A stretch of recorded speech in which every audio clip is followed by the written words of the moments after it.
Item ಯಾವುದೇ ಇರಲಿ try ಮಾಡಿ ಆಚಿ ಚಿಕನ್ ಮಸಾಲಾ. ಆಚಿ ಚಿಕನ್ ಮಸಾಲಾ.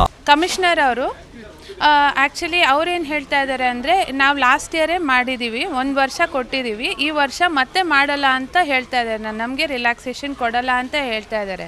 ನಾವು ಆ್ಯಕ್ಚುಲಿ ಅವ್ರನ್ನ ರಿಕ್ವೆಸ್ಟ್ ಮಾಡ್ಕೊಂಡಿದ್ದೀವಿ. ನಾವು ಆ್ಯಕ್ಚುಲಿ ಗೌರ್ಮೆಂಟ್ ವಿರುದ್ಧ ಇಲ್ಲ, ಅವ್ರು ಗೌರ್ಮೆಂಟ್ ಏನು ಹೇಳ್ತಾರೋ ಅದನ್ನು ನಾವು ಮಾಡೋಕ್ಕೆ ನಾವು ರೆಡಿ ಇದ್ದೀವಿ. ಪೇರೆಂಟ್ಸು, ಪೋಷಕರು ಎಲ್ಲರೂ ರೆಡಿ ಇದ್ದಾರೆ. ನಾವು ರಿಕ್ವೆಸ್ಟ್ ಮಾಡ್ಕೊಳ್ತಾ ಇರೋದು, ನಮ್ಮ ಮಕ್ಕಳು ಆ್ಯಕ್ಚುಲಿ ಆಗಲೇ ಕಂಪ್ಲೀಟ್ ಆಗಿದೆ. ಅವರು ರಿಕ್ವೈರ್ಮೆಂಟ್ ಏನು, ನರ್ಸರಿ ಕಂಪ್ಲೀಟ್ ಆಗಿದೆ, LKG ಕಂಪ್ಲೀಟ್ ಆಗಿದೆ, UKGನೂ ಕಂಪ್ಲೀಟ್ ಆಗಿದೆ. ಡೆವಲಪ್ಮೆಂಟ್ಲಿ ಮಕ್ಕಳು ರೆಡಿ ಇದ್ದಾರೆ ಫಸ್ಟ್ ಸ್ಟ್ಯಾಂಡರ್ಡ್ಗೆ ಹೋಗೋಕ್ಕೆ. ಅಂಥ ಪರಿಸ್ಥಿತಿಯಲ್ಲಿ ನಾವು ಮತ್ತೆ ಅವ್ರಿಗೆ UKGನೇ ಓದೋಕ್ಕೆ, UKGಯಲ್ಲಿ ಏನು ಓದಿದಾರೋ ಅದನ್ನು ಮತ್ತೆ ಓದೋಕ್ಕೆ ಹೇಳಿದ್ರೆ ಅವ್ರಿಗೆ ಒಂಥರ ಅವ್ರಿಗೆ ಇಂಟ್ರೆಸ್ಟ್ ಇರಲ್ಲ, ಆಸಕ್ತಿ ಇರಲ್ಲ ಓದೋದ ಮೇಲೆ.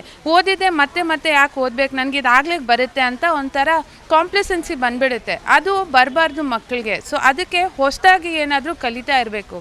ಈಗಾಗಲೇ ಅವ್ರು ರೆಡಿ ಇದ್ದಾರೆ ಫಸ್ಟ್ ಸ್ಟ್ಯಾಂಡರ್ಡ್ಗೆ ಹೋಗೋಕ್ಕೆ. ಗೌರ್ಮೆಂಟ್ಗೆ ನಾವು ಏನು ನಾವು ರಿಕ್ವೆಸ್ಟ್ ಮಾಡ್ಕೊಳ್ತಾ ಇದ್ದೀವಿ ಅಂದರೆ 90 ಡೇಸ್ ಅಂದರೆ ಜೂನ್, ಜುಲೈ, ಆಗಸ್ಟಲ್ಲಿ ಹುಟ್ಟಿರೋ ಮಕ್ಕಳಿಗೆ ಮಾತ್ರ ರಿಲ್ಯಾಕ್ಸೇಷನ್ ಕೊಡಿ.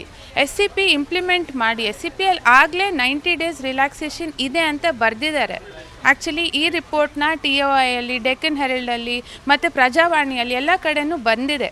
ನಾವು ರಿಕ್ವೆಸ್ಟ್ ಮಾಡ್ತಾ ಇರೋದು ಅದನ್ನು ಇಂಪ್ಲಿಮೆಂಟ್ ಮಾಡಿ. ಈ ವರ್ಷ ಮಾಡಿಲ್ಲ ಅಂದರೆ ನಮ್ಮ ಮಕ್ಕಳಿಗೆ ಮಾತ್ರ, ಅಂದರೆ ಈ ಬ್ಯಾಚ್ 2026ಅಲ್ಲಿ ಜೂನಲ್ಲಿ ಯಾರು ಮಕ್ಕಳು ಫಸ್ಟ್ ಸ್ಟ್ಯಾಂಡರ್ಡ್ಗೆ ಹೋಗಬೇಕು ಅಂತ ಇದ್ದಾರೋ ಅವ್ರಿಗೆ ಮಾತ್ರ ಇಂಪ್ಯಾಕ್ಟ್ ಆಗುತ್ತೆ. ಬರೋ ವರ್ಷ ಏನಾದರೂ SCP ಇಂಪ್ಲಿಮೆಂಟ್ ಮಾಡಿದರೆ ಈ ವರ್ಷ ಮಾತ್ರ, 1 ವರ್ಷ ಮಾತ್ರ ಪೀನಲೈಸ್ ಆಗುತ್ತೆ ಮಕ್ಕಳಿಗೆ. ಅದು ಸರಿಯಲ್ಲ ಅಂತ ನಾವು ಹೇಳ್ತಾ ಇರೋದು. ಇಷ್ಟು ಮಾತ್ರ ರಿಕ್ವೆಸ್ಟ್ ಮಾಡ್ಕೊಳ್ತಾ ಇದ್ದೀವಿ ಗೌರ್ಮೆಂಟ್ಗೆ, 90 ಡೇಸ್ ರಿಲ್ಯಾಕ್ಸೇಷನ್ ಮಾತ್ರ ಕೊಡಿ ಅಂತ ಅಷ್ಟೇ.